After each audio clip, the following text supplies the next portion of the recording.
very much for your efforts, personal efforts to stop killings and stop this war. Thank you. And using this opportunity, many thanks to your wife, First Lady of the United States. She sent a letter to Putin about our children, abducted children, and my wife, First Lady of Ukraine, she gave the letter.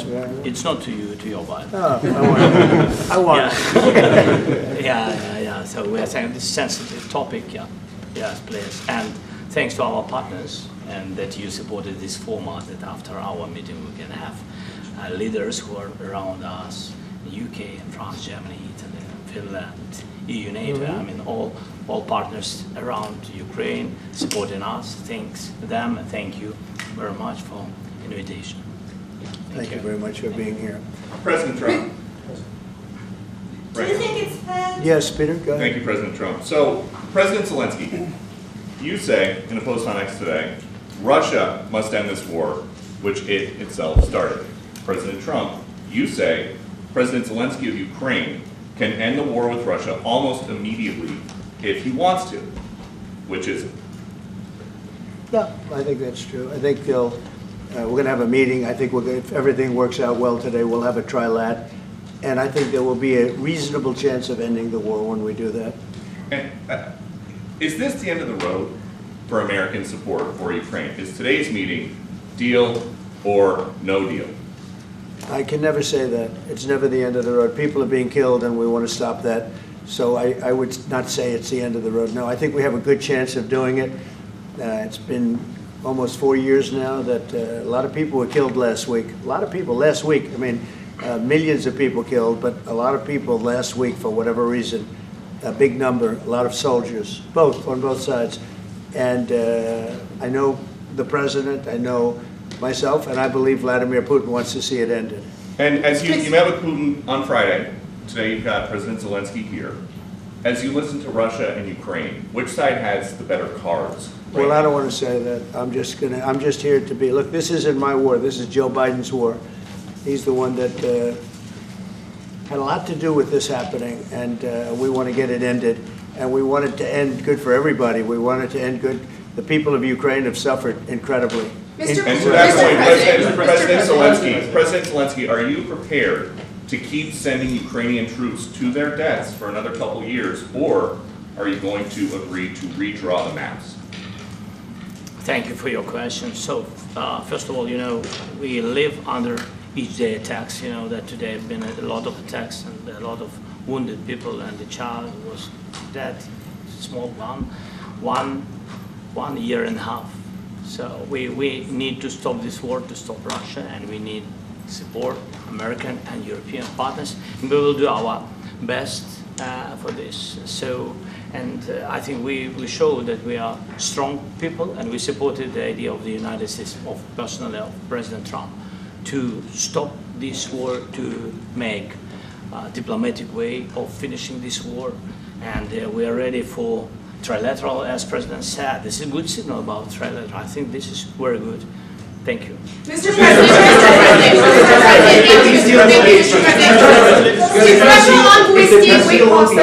yes. If the peace deal will be achieved, are you going to be willing to send American peacekeepers to Ukraine?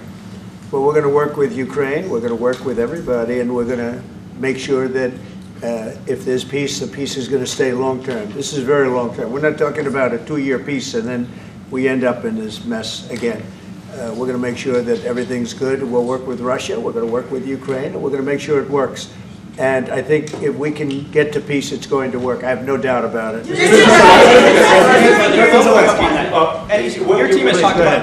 team has talked about security guarantees. Could that involve U.S. troops? Would you roll that out in the future?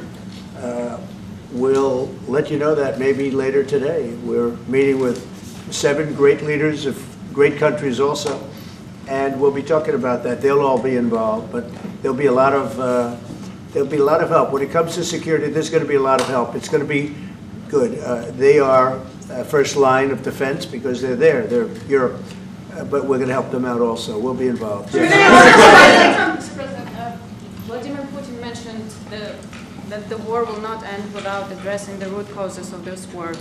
Have you had an understanding what are the root causes of this war? Well, look, the war is going to end. When it ends, I can't tell you, but the war is going to end, and this gentleman wants it to end, and Vladimir Putin wants it to end. I think the whole world is tired of it, and we're going to get it ended. It was, you know, I've done 6 wars. I've ended 6 wars, and I thought this maybe would be the easiest one, and it's not the easiest one. It's a tough one. A lot of reasons for it, and they'll be talking about it for a long time, but they'll be talking about the others. Look, India, Pakistan, we're talking about the big places. When you look at, you just take a look at some of these wars. You go to Africa and take a look at that. Rwanda and the Congo, Republic of the Congo. That's been going on for 31 years. And so we've done a total of 6, and we really have 6, not including the fact that we obliterated, and it turned out to be a total obliteration, the nuclear, as you said, the future nuclear capability of Iran. And this one, I think we're going to get solved also. I feel confident we're going to get it solved. Thank you, Mr. President. Can you tell us about your conversations with European leaders and what they need to see to support an end to the war? Yeah, well, we're going to be meeting with a great representative group and 7 very powerful, very big countries and great people, all friends of mine and friends of yours. And we're going to have some suggestions made. They want to see peace. They would like to see peace. President Trump, you said last in night the red, in the red. President Trump, do you think it's fair to for Ukraine and for Russia to achieve a lasting and durable peace if Ukraine cedes its territories that Russia hasn't yet conquered? Do you think it's a fair peace for Ukraine? We're going to have a lasting peace. Just to answer the first part of your question, we're going to have a lasting peace. I hope it's going to be immediately. I hope it doesn't have to go on. And I think people of the whole world is going to be very happy when that's announced. Mr. President, you posted on social media, Mr. President, a very touching letter from the First Lady. And the letter was hand-delivered to President Putin. And it calls for an end to the war, essentially, because of the children and the children's future. Why did the First Lady feel that letter was necessary? Was it because she believes that Mr. Putin is the aggressor in the war? Is a similar letter being hand-delivered to President Zelenskyy? So the First Lady felt very strongly. She's watched the same thing that you watch and that I watch. I see things that you don't get to see, and it's horrible. But when she's got a great love of children, she has a wonderful son that she loves, probably more than anybody, including me. I hate to say it, but she loves her son. She loves children, and she hates to see something like this happening. And that goes for other wars too. I mean, she sees the heartbreak, the parents, the funerals that you see on television. Always funerals. We want to see something other than funerals. No, she felt. It was a beautiful letter. It was very well received by him. And she did ask me to say, you know, she would love to see this end. She would love to see it end. And she says it very openly, very proudly, and with great sorrow because so many people have been killed. Mr. President, last week, Brian, go ahead, Brian. Yes, sir. I've got a question for each of you. Yes. First of all, Mr. President Zelenskyy, you look fabulous in that suit. I said the same thing. Yeah, you look good. I said the same thing. Yeah, looks good on I you. said the one that attacked you last time. See, now he's I remember that. Yeah, I apologize to you. You look wonderful. No, my first question for you, President Zelenskyy. In the same suit. You see, I changed, you are not. Maybe yours is much better than mine. Real quickly, upon peace, God willing we get peace, are you open to holding an election in your country? Yes, of course. We are open for election, yes. We have to do safety circumstances. And a little bit, we need to work in the parliament, because during the war you can't have elections, but we can do security. We need, maybe, how to say, we need a truth, yes, everywhere, in the battlefield, in the sky, in the sea, yeah, to make possible for people to do democratic, open, legal elections. So you say during the war you can't have elections? So let me just say, 3.5 years from now, so you mean if we happen to be in a war with somebody, no more elections? Oh, that's good. I wonder what the fake You like news this is idea? gonna say. Yeah. No, this is- No. Speaking of news, I got a question for you. This sounds insane for me even to ask this, but do you think the American media really doesn't even want a peace deal because they've seen they've been so critical of you every step of the way as you lead the charge for peace? It's an amazing phenomenon. I said that if in the settlement you got Moscow, St. Petersburg, and thousands of miles around them, they would say, I made a bad deal. The level of hatred and animosity is incredible. Not with all. I mean, we have great people up here. We also have terrible people up there that I think are told what to say. But, you know, in solving all of these wars, they don't even write about it. You know, I saw major wars. I saw wars that have been going on for 31, 35, and 37, and a couple of quicker ones. One that was going to go into a full-blown deal very quickly. You know what the one I'm talking about. It was a big one. But they don't even write about that. No matter what I do, no matter what, and you know, this is not anything to do with you. It's probably to your advantage in a certain way. But no matter what I do, no matter what deal I make, from my standpoint, you'll come out good. Maybe President Putin will come out good. But they'll say, Trump was absolutely horrible. It's just that, and I've lived with that for a long time. I've lived with it since just before the first election. I used to get great publicity. Now I get the worst publicity anyone's ever gotten in office, but I won in a landslide, so that people understand. They're the only ones that count, ultimately. But I've also had great reporters. I've had journalists that are very good.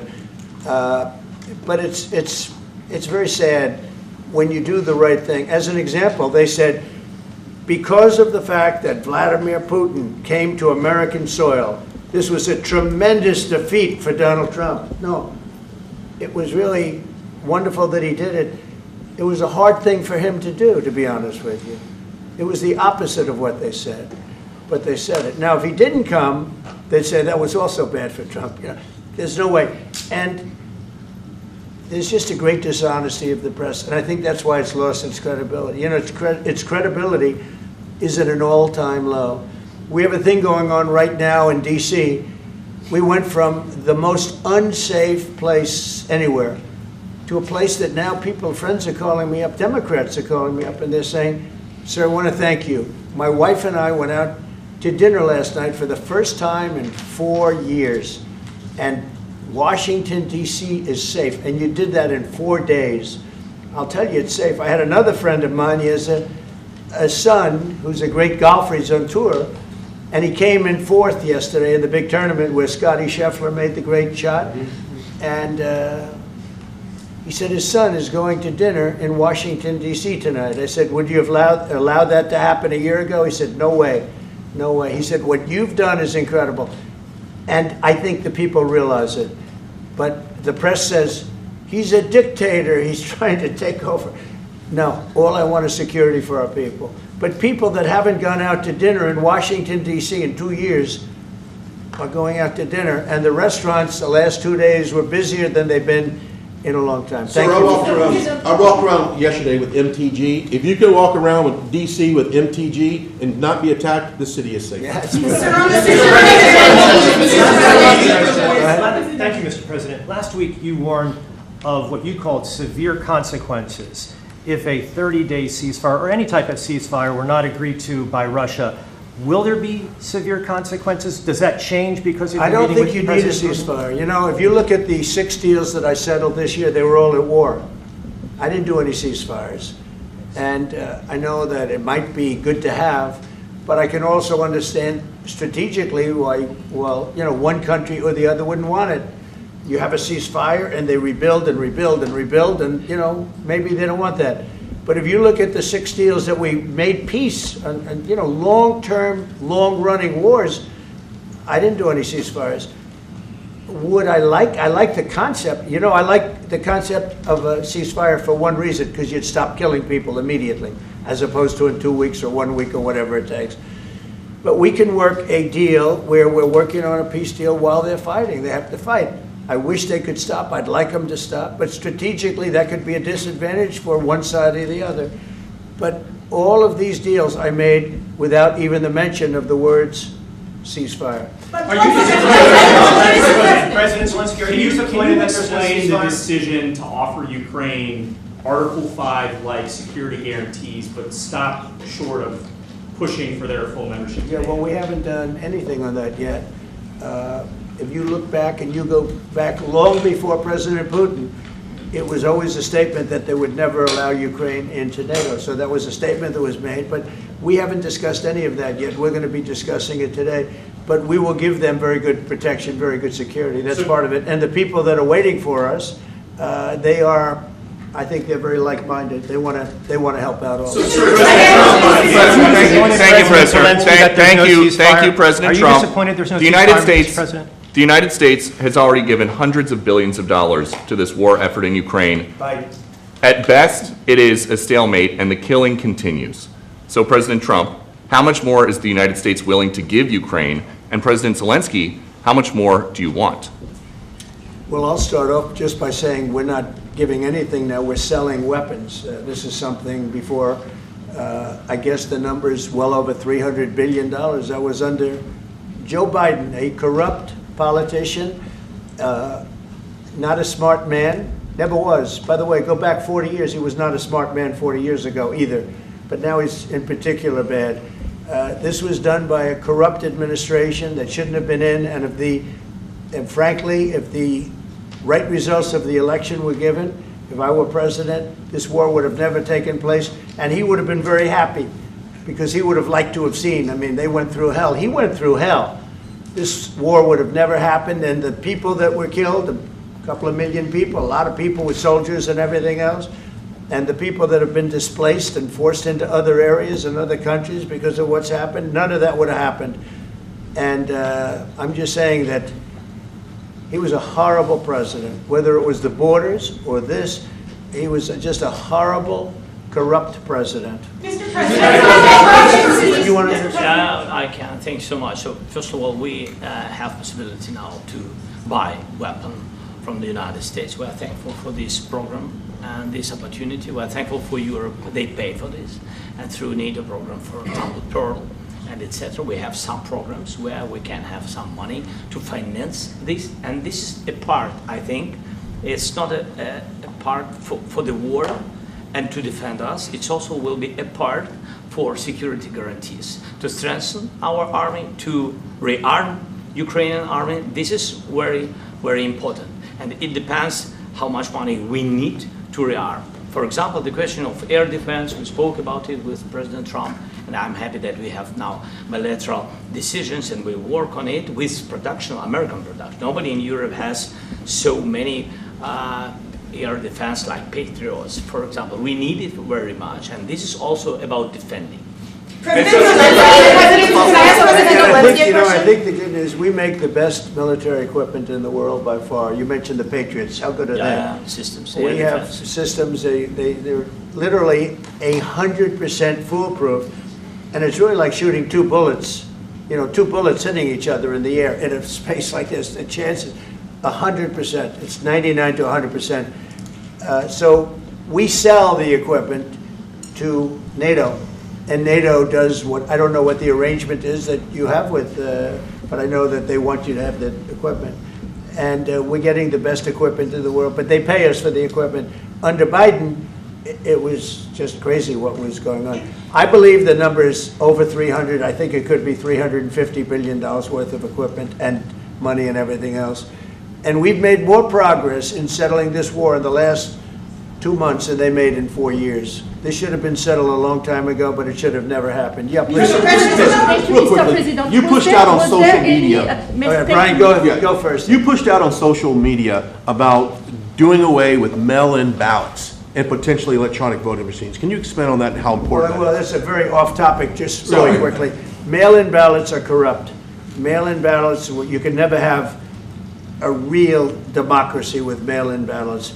And we, as a Republican Party, are going to do everything possible that we get rid of mail-in ballots. We're going to start with an executive order that's being written right now by the best lawyers in the country to end mail-in ballots because they're corrupt, and you know that we're the only country in the world, I believe, I may be wrong, but just about the only country in the world that uses them because of what's happened, massive fraud all over the place. The other thing we want change are the machines.